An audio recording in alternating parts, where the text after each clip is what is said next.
on the Lowdown, a dancing podcast. Don Barclay gives us the lowdown on vacation strategies for divorced families. Over to you, Hina and Mala. Thanks, Jody.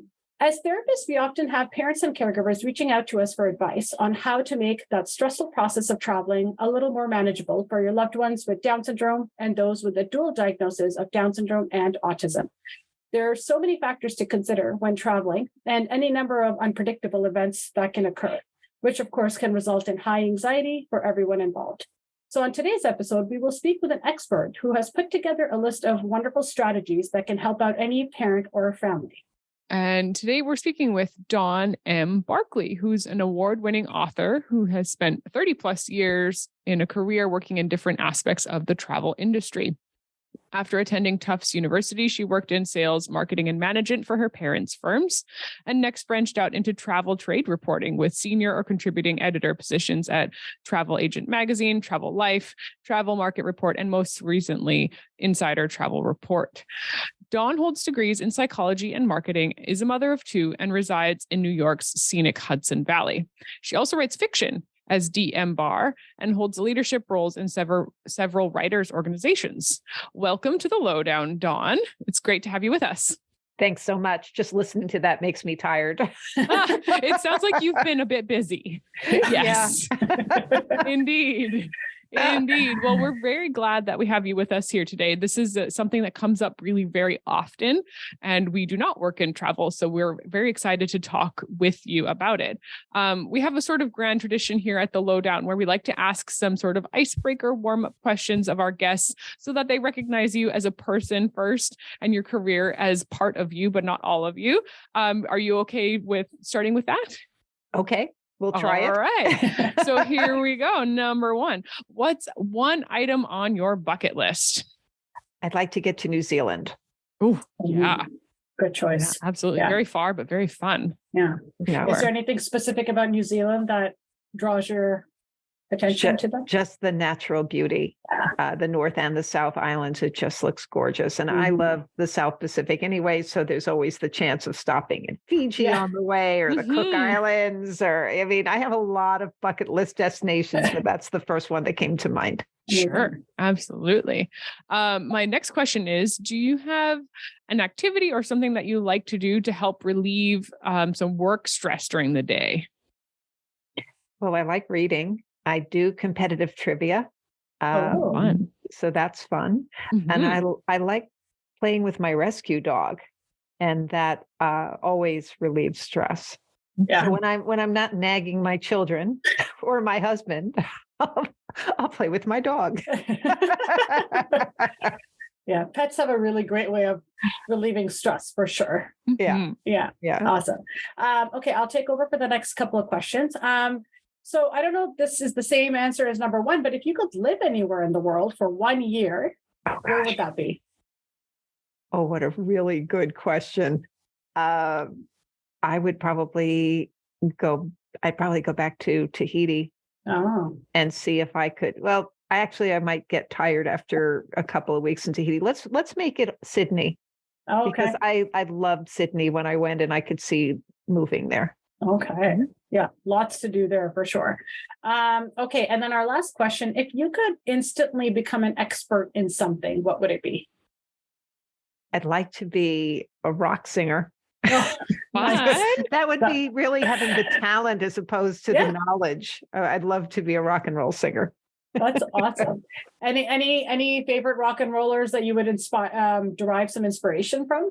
Well, if I was going to be a rock and roller, I would probably get inspiration from Gracie Slick, who I think is one of the greatest vocalists of all time. Awesome. Yeah. Very cool. I love that answer. Everyone else is like, oh, I'd learn the skill or I'd learn the language. I'm just like, I love this. It's great. Okay. Well, thank you for indulging us in that, Dawn. It was really good. Get to know a little bit more about you. So let's start by kind of talking about what we're here for today. How did you actually become interested in writing about this particular topic about supporting travel? Well, when it said I've worked in a lot of travel businesses, most of my time has been as a travel writer. So, when I needed this book, I'll say this, when I needed this book back in the early 2000s, it didn't exist. And having been a reporter, I knew if there was a hole in the market, I could fill it by researching and writing it. So I started by interviewing some top people. I interviewed Tony Atwood, who's very big in autism circles, and I interviewed Dr. Ellen Littman, who's very big in ADHD circles. And then I kind of hit a wall. I didn't know where I could go to get more information. There wasn't as much in the like the group chats on Facebook as there is now, where you can sort of pick and choose who you wanted to speak to. So I put it aside and I started writing fiction. And when a group called IBCCES, which stands for the International Board of Credentialing and Continuing Education Standards, when they came up with a designation called the Certified Autism Travel Professional, that's when I knew how to write the book, because I knew I could interview all those people who have dedicated their travel practices to helping those on the spectrum. And many of them are special needs parents themselves, and they introduced me to their clients. And of course, by like 2018, there was a lot more information on the net, and I had a wider range of places I could interview, and that's how the book came about. Yeah. So let's start by talking about some of the major concerns that parents or families will have when traveling with their neurodiverse kids. So what are some of those things that you've heard about in your conversations and your research that are some top concerns for these families? Well, the number one problem is most of these parents won't travel. They won't even consider it. There was a survey done by IBCCES back in 2018 where they asked 1,000 special needs parents if they would travel and about their travel habits, and 87% said they would not travel at all. 93% of those people said they would if they knew where to go and what to do, and if they felt that people understood their specific needs.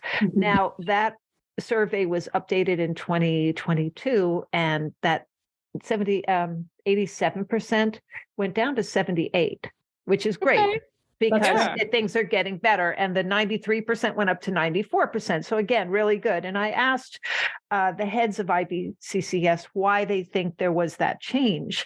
And they said, because there's so much more credentialing companies out there that are educating venues, whether they're hotels or attractions or theme parks, on how to do this and how to make people on the spectrum and how to make neurodiverse people more comfortable.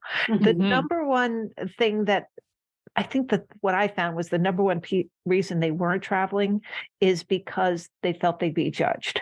They felt if their child had a sensory meltdown, people would think they were terrible parents and that their child were brats. And I consider that so sad, that what other people think was, governing what they would do. Because to me, it's a big world. Everybody's entitled to explore it. And everybody should try to make their children global citizens.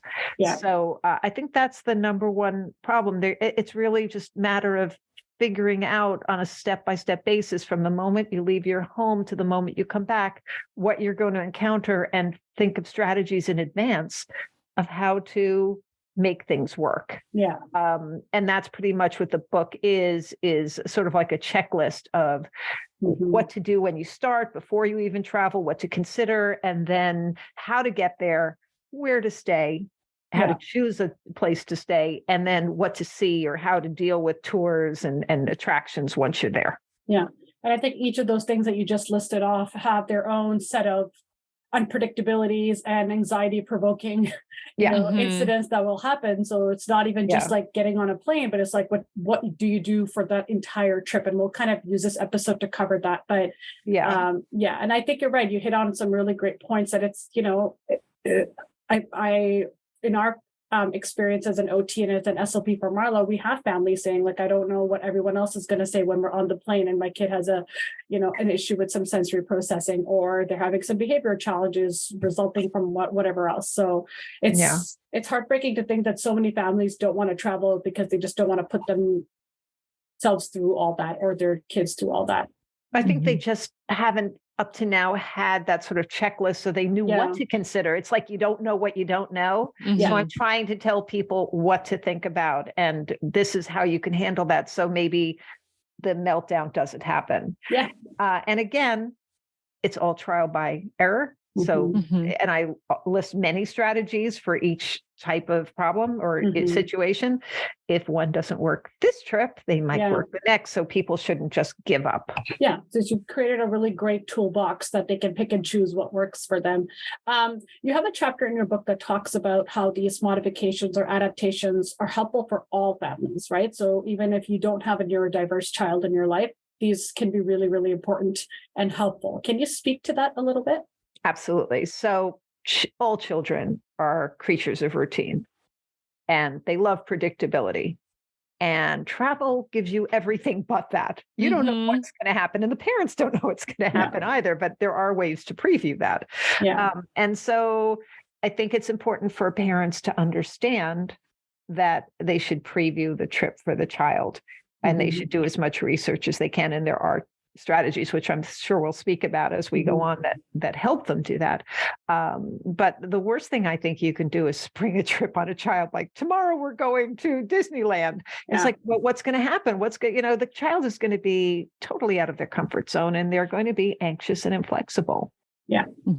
Yeah. And then it's also important to kind of note that anxiousness can look so different, right? They could be excited, but still worried at the same time about what they're going to see. So I think it's important to kind of really really delve into that and understand that anxiety comes out in so many different ways. Absolutely true. You know your child, and every child is different. Exactly. Yeah. All right. So your books has so many great strategies, and I absolutely agree. It's like a toolbox for families that they can use. So I think it would be really helpful if we can kind of go through different phases of trips. So we could kind of start off about the planning phase, and we'll talk about what we do at the airport, on the plane, when you get to your destination. Does that sound like a good way to kind of go for you? It sounds great. Perfect. So we want to start with preparing. So getting how to introduce the concept of travel to a child. So it's really important, because not only are you going to have children who've never traveled before, but you're also going to have children that might have traveled when they were younger, and then we had COVID and nobody went anywhere for a few years, so they need a reminder, or they might have forgotten because maybe they were 2 years old when they traveled the first time.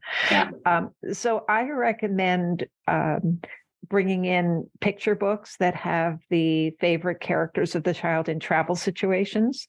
I think that's a good way to go. I think that using video, which thank goodness we're in the great age of technology, you can get videos either on YouTube or from any vendor, any supplier that you're using, so that the child sees what the exterior of the hotel looks like. They can see the rooms, they can see the lobby. Everything's going to be familiar. I mean, you can get pictures of the cars that your Uber driver might be using. I mean, you can really detail everything if you just make a list of, this is what we're going to do step by step.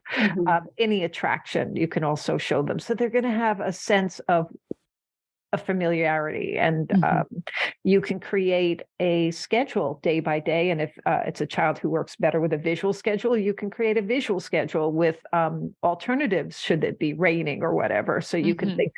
So those are ways to make a child feel more comfortable. But I also suggest mini trips, mini experiences before you even leave home. So even going to a local ethnic bakery where the food is maybe a little different than what you're used to, and trying something new, or an ethnic restaurant different from what you eat. Make sure the child is eaten first. So if they don't want to eat, the child's not screaming. But just introducing the idea of calling a trip to a zoo or an aquarium, or even a flea market, a tour. You turn a trip to a garage sale into a scavenger hunt. You can make it fun. And if you've called it a tour, then when you actually go on a tour, it might have a positive frame of reference to refer back to. They've had a positive experience. And then again, a mini experience your child may have never slept in a bedroom other than the one they grew up in. So you can either go to a friend's house if you have a very caring relative or friend, or you can go to a local hotel for one night, maybe a cheap hotel, before you spend the thousands of dollars on an expensive one. And the reason you're going to do that is to give the child the experience, but also you're going to see where the triggers lie. So if that child can't deal with the noise from the hallway, maybe you bring in a fan that's going to drown that sound out. If you are if they need the smell and the texture of the sheets and blankets of home, you're going to know that you have to bring them, and don't wash them before you travel because you want the scent. So also the same thing with the toiletries. Bring ones from home that you're familiar with. So you're going to get a sense of that during this one night trial. And there's other ways to do it. For airports, there are programs run by the ARC in different cities called Wings for Autism, which lets them have a dress rehearsal from arrival to boarding. So these are all things that you can do. I mean, camping, why not set out a tent in the backyard for one night? All these things for a trial. Some practice. Practice time. I think that makes a ton of sense in this sort of practice in a low bar, low stakes environment. I actually make my own children practice restaurants just because I don't want to, shell out the big bucks on a fancy night when my kids have no idea how to do that. So we go cheap sushi and we practice how to sit in a restaurant in the cheap sushi place before we go for anything nicer. Absolutely. So that makes a ton of sense to me, just in a basic way. I like that a lot. And it's less stress as well, because it's stress on the parent, because the parent's not freaking out that my whole trip is ruined. The parent's going in with, this is an experiment. This is let's see how it goes so we can tweak ahead of time. And you can bail if you need to, right? If it goes all terribly, you just, leave the tent in the backyard and go back inside. I also like the point that you brought up, that it's a good way for the parents to also alleviate their anxiety, right? So understanding, okay, what are some of the things I might need to work on with my child? What kind of visuals do I need to have in place? So it gives them a little bit of some front loading as well. While we're just on the planning phase, can you talk a little bit about what families can do or ask for when they're booking their flights or booking? Is there some special request that can be made ahead of time when they're planning? Well, there's a lot. And I go over it per chapter. I would say that the smartest thing you can do is contact a certified autism travel professional, because they've been through it themselves and they know exactly how they're going to enter the information so that the airline sees that the child may need special assistance. They're going to know to contact TSA Cares, which is a program at the airport that, depending on what airport you're at, they could have somebody shadow you. They could have somebody walk you through security. So that's a really good program to know about, but they're going to know it. They're going to be able to send the information to the cruise line if you're going on a cruise, or they may recommend Autism on the Seas. So you're booked a group cruise with other people with similar situation, and there could be some commiseration there and some exchange of tips of how to do different things. So I think that's a great solution as well. And at the very least, non-judgmental other parents, right? Yes, that's for those kinds of things. That's a huge thing. Is that an international organization for people listen to this from everywhere? Could they find an equivalent regardless of their home country? Do you know? They for Wings for Autism, or which program? Wings for Autism? The certified autism travel professional. Oh, yes. Well, I know that they have agents they have one agent in the UK who I recently interviewed for my column for Insider Travel Report.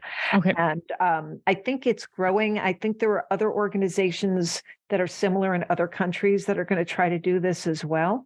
I know there are Canadian agents. Great. And if people go to autismtravel.com, they're going to find lists that look under travel professionals, and they'll find a list of them. But you know what? The beautiful thing also is that with the internet, and with Zoom, you can call anybody anywhere. So if I interviewed maybe 50 of these people for the book, and if one of them seems that they're really knowledgeable, there's nothing stopping you from calling them. And conferring with them over Zoom, and they'll plan your vacation. And I think it's. Oh, sorry. Go ahead. No. Okay. I think we should point out here, just for people listening who maybe have a child who doesn't have a dual diagnosis, there's such a great degree of overlap between things that a person with Down syndrome might find difficult and things with a person with autism might find difficult, that this would be a universally applicable strategy to call one of these professionals and work through how a good trip could look for a family. Absolutely. And I was just going to say that I think a lot of the times families may assume that there's no services available, or they may not know. So they just, go ahead and plan. But like if you, for example, look at an airport website, or you call the airline and you actually call, like you said, Dawn, and check in with them, there might be some things that are available to help support families that you may just not really know about. So it's all just never any harm in just connecting with them and seeing whether they have a specific autism program or not, but they might have some accommodations that could help make the trip a bit better. That's absolutely true. And people should look at a website under accessibility. And they can also, the ARC isn't everywhere with Wings for Autism, but many airlines will let you take a tour of the airport and walk you through in advance. So it's a matter of checking. But if you work with a certified CATP, as they're called, they'll know also. Yeah. Just a one-stop shop that way. Great. Yeah, that's lovely.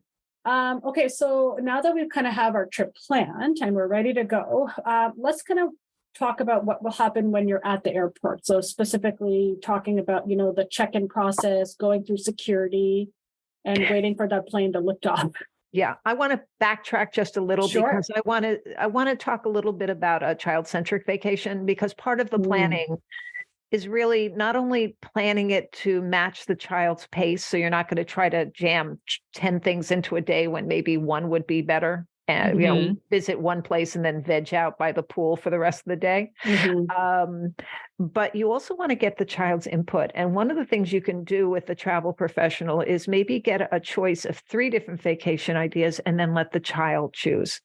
Because now your child has some skin, if they are of that ability, because then they have some skin in the game and they have a vested interest in the trip being successful. Yeah. So I think that's really helpful. Now for airline, first of all, how you're going to get to the airport is important, because I would recommend that you take your own car or you take an Uber or such instead of like a large jitney, if there's a jitney in your area, because if your child doesn't like strangers or doesn't like strange smells or noise, you don't want to put them in an extra situation where there are going to be a lot of people around. And you're always going to want to have your noise canceling headphones because it can be somewhat chaotic at the airport.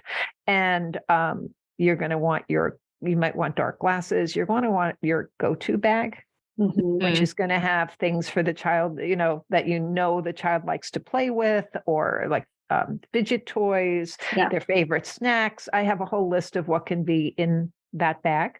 And you're going to, if you can find out ahead of time, if your airport offers a sensory space, like a sensory room, you should absolutely check that out. I recently published a blog on my site, travelingdifferent.com, which listed 37 airports that have sensory rooms. And some also have service dogs to just calm you down. So that's always nice to look for where they are. And you should, chances are, if you're not traveling alone, just you and your child, if you have a partner with you, one of you might want to check in and the other one stay with the child, so that you're limiting the amount of different, situations you're putting your child in. Yeah. And I think it's important to also kind of recognize that it's going to be different. Like, it depends also on the kind of day your child is having, right? So they might not have a lot of trouble at the airport. I've had so many families say, I was shocked, like they were totally fine, right? So it just depends on, how well you prepared them, but also just the kind of day that they're having. Are they excited, so they're not really worried about the sensory overload as much, or did they have a poor sleep and everything is just going to be 10 times harder that you didn't even expect? So it's just kind of, understanding what expectations and what demands you place on your kid depending on the day that you're traveling as well. I agree. And again, plan for the worst. Yeah. Right. Yeah. Hope for the best, plan for the worst. And for our individuals with Down syndrome who we can recognize as being really aware of other people's emotions, I would say as a group, airports are not stress-free for anybody. And so there's just a lot of stress around. There's a lot of queuing. There's a lot of bumping into people. There's a lot of hurry up and wait going on. And if our students are sensitive to that, we can anticipate a little bit that they might be a bit on edge too, just from maybe it's not their own stress, but they're picking up on the stress of everybody else around. And, these people over here are running for a flight and then we're waiting over there. So there's a lot of that kind of in the mix. Even if you've planned very well, there's the possibility of, snow delays and all of those kinds of things. Sure. Yeah. And picking up on the stress is a really good reason for parents to go through the checklist and know, because then they're going to have a level of confidence that they have these backup plans. Like, you're going to get on a flight and the flight's going to be stuck on the tarmac for 3 hours. And what are you going to do? And one of the things I've been suggesting is bringing, and again, it depends on what your child likes, but bring a bunch of little wrapped gifts of toys or things they're going to enjoy. And every half hour that you're stuck on the tarmac, they get a new one. Yeah. Then they're going to be sort of hoping that the delays that it doesn't move. But again, another good reason to have snacks and drinks on hand in your go-to bag, and also maybe a change of clothes, towel. I know that I was vomited on a plane that was taking off, and I didn't have that change of clothes. Yep. Change of clothes for the adults is overlooked and often necessary. So you were referring to like your go-to, and I think in your book you also refer to it as the magic bag. Which I like that name. So you kind of already indicated a few great items to have in that bag. The next kind of thing I wanted to ask about was what happens when you're on the plane. So apart from items in the magic bag and things to keep your kids occupied, what are some of the other things families can do to help make the on the plane experience a little less stressful? I think the first thing they should do is speak to the flight attendant and make sure the flight attendant knows that there might be an issue sometime on the plane, so they're aware. And prepared, and they might talk to the people around them as well. I mean, some people bring little gifts for those people. I don't know if that's necessary, but you can explain, because I think if people know in advance, they are more sympathetic because you haven't just sort of sprung it on them and they understand the situation. I think that's important. I think you'll know, I list whether you should get on first or last, depending on whether your child is going to get upset with people coming in, if they're toward the front or toward the back. I talk a lot about where you're going to position yourself. Those noise canceling headphones are important. Make sure you bring electronics filled with their favorite shows. So and that batteries busy. And batteries. Yes. Extra batteries. Absolutely. If they're picky eaters, you've probably arranged for food ahead of time. Or now on planes, nobody gives you food anyway. So, I mean, I just flew to California and I had to bring my own. So just make sure you have the meal that's going to be good for them, that's going to not get them all on a sugar high or whatever. If you have an intermediary stop, it's good to explore ahead of time if there's a sensory room in that area or a playground or something to let off some steam. And if you have a really small child, I know some people think you should just bring them on your lap. I have a friend who's an airline advocate who said, never do that. Always bring a car seat. I mean, he gave me a blurb for my book and he wrote to me specifically to say, you have to make sure that people understand this. So you're never going to want to leave your seat assignments to the last minute, because you're going to want to position yourself based on what's going to be comfortable for your child. And you're going to get on that flight based on what's going to be comfortable for their flight, whether early or late. And I think that point about letting the flight attendants know, I have a family where the mom had written like a little note and had given it to the flight attendants. And the note was actually written from her daughter's perspective, right? So I think that she said helped a lot, because anytime she had any difficulty on their plane, it was like no issue at all, right? So just front loading everybody that's involved in the trip is always a good idea. Agreed. Right.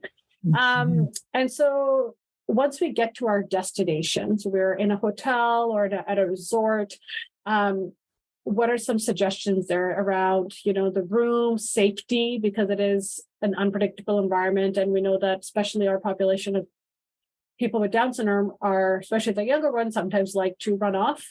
So we'd love to hear some ideas around that. I'm going to backtrack again to when you land. You're probably, you'll know whether you should take a tram or not, depending on whether your child likes that sort of thing. But I absolutely would again recommend not taking the free hotel bus if your child doesn't like strangers or whatever, get the Uber, because really, if you have a meltdown, you say, oh, it's more money. Yeah, but look how much money you've sunk into the trip already. You want to make everything go as smoothly as possible. And if the child's unhappy, you're going to be unhappy. So, So you're at the hotel and you're going to decide whether one of the first things is, if you're going to a place with a casino, maybe don't stay at a hotel with a casino where you have to walk this. Every hotel that has a casino makes you walk through the casino to get anywhere. And that's going to be very distracting for the child. But assuming you're not going to Vegas or Atlantic City or whatever, you're going to want to, you'll know whether your child is an eloper or not. And so you're going to decide. I don't know that some people were saying, and there was dissension on this between the advisors about whether you wanted to be on the first floor or an upper floor, because they said if the child's an eloper, maybe you don't want a main floor because then they can get out and into the grounds. If your child doesn't swim, I would not stay at a hotel with a pool. And if your child needs that kind of stimulation, then I would stay in a hotel with a pool. I probably would avoid hotels with balconies unless you're bringing some sort of alarm that will let you know when the door's open. You can buy these alarms and put them on the door so you're alerted, because you don't want a child, getting out that way. Hopefully, if your child needs those sheets and blankets from home, you've brought them, because that's going to make them feel more comfortable. You might also bring their favorite toys from home. And some people were saying, well, that's packing a lot of stuff. You might go via train, which has more liberal allowances, or you might ship those things in advance so you have them. If you're staying in one hotel, it might be a good idea to ship some of those things. A really good idea is staying in a hotel with a kitchenette or with a kitchen, because then you can prepare the child's food for them, their favorite foods, or you can give them some food before you go to a restaurant so that they're not starving when they get there, especially if it's, and you're going to want to check the restaurant, menus ahead of time too. Thank you for the internet, so that you make sure that you only eat at places that have the foods that they can eat. And there's a whole chapter on restaurant dining. That's a very involved chapter. So again, where your room's going to be is really going to depend on what your child is like. I would advise going to a hotel that maybe has the check-in. I know the Hiltons have the check-in that you can do with your phone, and then you can use your phone as a key at a lot of them, because that way you're avoiding the whole check-in situation, which can be chaotic, or one of you checks in and the others go straight to the room once you're checked in. And preview all the parts of the hotel ahead of time so the child is familiar with it before you get there. I'm sure I'm leaving a million things out. I'm sorry. No, that's okay. That's why they're going to need to get your book, because it is a wealth of information. It is a lot to consider. And I do understand why parents get overwhelmed by this kind of thing, because you need some kind of list to go through and really help yourself anticipate all of these little things that could be big things if they're not planned for. Absolutely. Yeah. I'm curious what your thoughts are on road trips and how those can go and be planned for. Do you see those as a pre-step to air travel, or do they bring their own set of challenges? I think the great thing about road trips is you can do a little one before you do a big one. And you're in control. So that gives you, I absolutely think that that's a good way to start out before you get on a plane, to take a road trip locally. And I think that's the way a lot of these parents do start out. Start out with going somewhere. So you can schedule, maybe if your child sleeps during the day, that's when you drive. And that's going to be tricky too, because they're going to be up all night. But you can, your child's schedule. I would work with the child's schedule. I would absolutely try to avoid being on the road when there's a lot of traffic. If at rush hour, the child's going to get, antsy because you're stuck in traffic. There are various games that I list, and they're the games that, again, you're going to modify them for your child's abilities, but there's lots of road games you can play. Keep them busy.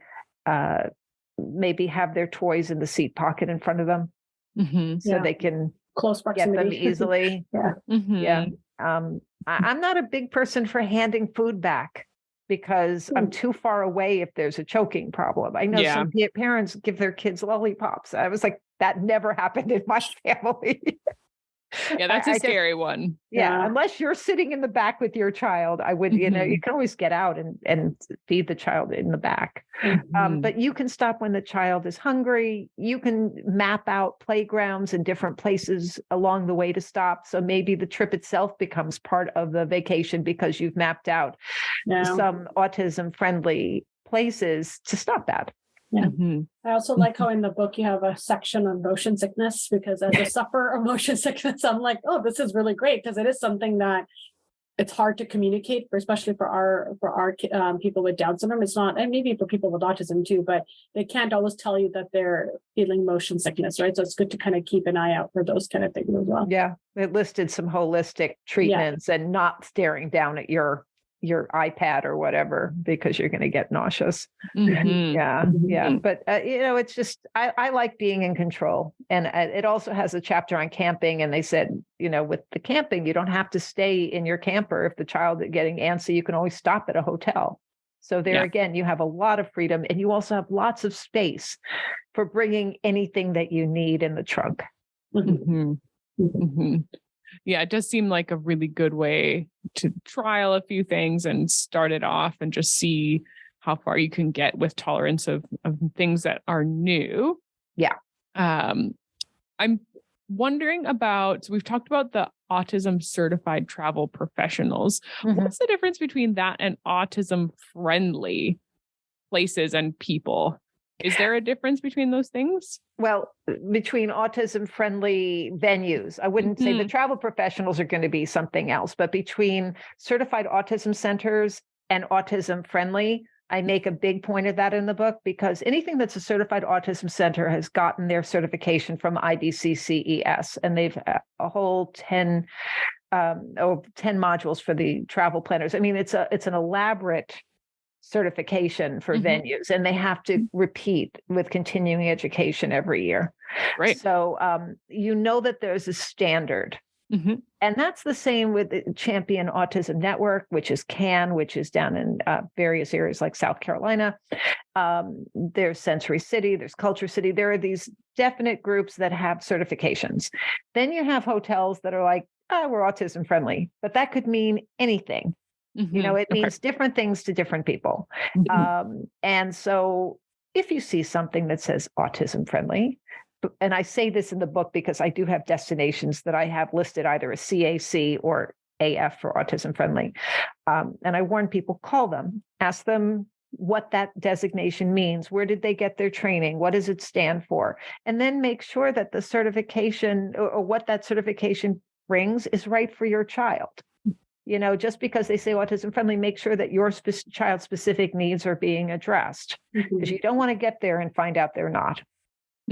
Especially if it's a non-refundable reservation, it's just going to be so chaotic. You don't want to do that. So do your due diligence. And I'm like, make sure the place is still open. Make sure, call and verify everything in advance, because you just want to make sure you don't want anything left to chance. And that's especially true for places like museums, where they might say autism friendly, but they have a low sensory day one Saturday for 2 hours a month. And if you're not there that Saturday at that time, what good is it for you? Yeah, it's definitely good to keep track of those things. It is a lot. It's a lot to chase down. But if your goal is to have, a really nice family experience, then maybe these are the ways to make sure that can happen. For parents who are hearing this and thinking like, okay, maybe we can travel, but I myself am super stressed. Do you have any advice for these stressing parents? Well, I think that if you plan from A to Z, you're going to have a certain level of confidence that it's going to work out. I think you have to take everything with a sense of humor, and realize that it probably not everything will be perfect, but have backup plans. If it rains, what are you going to do? If we're stuck on the tarmac, what are we going to do? And just realize that this too shall pass. Yeah, Yeah, it's true. because and you'll be better equipped for next time. But Yeah. I don't know how to, other than taking the people themselves myself, I don't know how to fix it. Yeah. They Yeah. they have to do their research and have a level of comfort that they've done the best they can. Mhm. And I think in your book, you also mentioned for families to, talk to your SLPs and your OTs and talk to the people that support your kids so that they can, buy Dawn's book and, talk to your OTs and stuff to see what they suggest and how they can help you prepare your child for that travel. That's excellent Mhm. advice. And I also think if you can afford it, bring somebody with you that also knows the child. So maybe you can have some time alone with your partner as well. And the child will be with someone that they trust so that it's not, you're not always under all the stress. I always like to say that my ideal adult child ratio is about 3 adults per child so that 2 adults can chat and 1 adult can do child and then you can rotate. So everybody has a really, really nice time. So I understand that completely. Yeah. Absolutely. And that's one of the reasons a vacation rental might be a good choice because you have extra bedrooms to bring that friend or relative. A little bit more space. Do you recommend when a family's had a vacation experience, let's say, has gone medium level well first time, do you recommend going back to that place again and, thinking that the kinks are ironed out? Or do you recommend, it's going to depend, I suppose, on the family, trying something completely new and taking on board what people have learned? I think that a lot of parents I spoke to go to the same place year after year or something very similar. So say you had a really good experience at a Residence Inn because there was a separate bedroom for the child and there was a kitchen, but there are Residence Inns in a lot of different places. So you could replicate at least that part. And if you had a good experience on a specific airline, then again, who knows, because it was the flight crew that probably made that particular flight meaningful. But if you had a good experience at an airport and on a specific airline, at least you're incorporating some familiar parts of the last trip. I feel like sometimes families might choose their vacation based on whether the city had that particular hotel, right? So they're not picking the vacation destination first, but picking where they're going to stay and then, kind of work backwards sometimes. But now there are destinations where the whole city is going all out to be autism certified.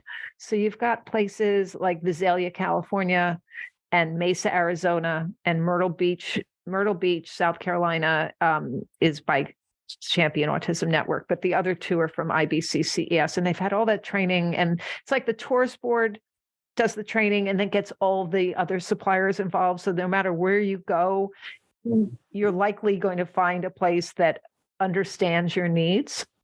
Great. And I think that's really valuable. And again, autismtravel.com lists the new places that are getting the certificate. I believe I started doing a story. I have to update it, but I think even Toledo was pursuing that designation. More and more cities are going to pursue this designation because this is, if 1 out of every 44 child is on the spectrum, and that doesn't count all the people Down syndrome or ADHD or whatever, this is a huge market. And even if it's not out of empathy, even if it's out of economic need, it makes sense for them to go this direction. Good business decision. Absolutely. And like we said in the earlier part of the episode, this kind of approach to traveling with children is beneficial for all children. So your siblings of your person are probably going to have a grand old time knowing what to expect and what's going to happen and having a little bit of agency where possible over what kind of tours for a rainy day or a sunny day. It sounds delightful. Really very child-focused travel, which is what kids really want, Absolutely. So, yeah. And I do get a lot of questions about what do you do when one child's on the spectrum and one child isn't? Oh, yeah. And places like resorts, like beaches that cater to both populations are a great choice. They're in Turks and Caicos, and there are 2 in Jamaica. Cruises, where the major cruise lines have had this training for the most part, they're a good choice because there's enough going on that everybody is satisfied. And also sports vacations, where there is there are programs specifically for those who have invisible or physical needs, but then you've got scuba, you've even got surfing, you've got skiing, all these adaptive programs that can help anybody, but everybody is sort of doing perfecting their individual skills. And children on the spectrum tend to prefer individualized sports anyway, so that they don't have to deal with the social aspects of the team. Golf also. Is So another choice. it sounds like vacations where there's the idea of like a home base and then individual daytime activities meet the needs of a family with a lot of varied needs quite well. It could, especially if you're going to these cities where everybody is skilled, like Mesa, where there's something for everybody. That is, I'm very excited about that. I actually didn't know that these things existed, and I'm really excited to share these with the people who are listening. We will put links to all of these things that you've mentioned on our episode page so that everybody can find them really easily. Where can people find your book? Everywhere. Great. I love that. It's at, if you go to Roman and Littlefield, who are the publishers, they've got it.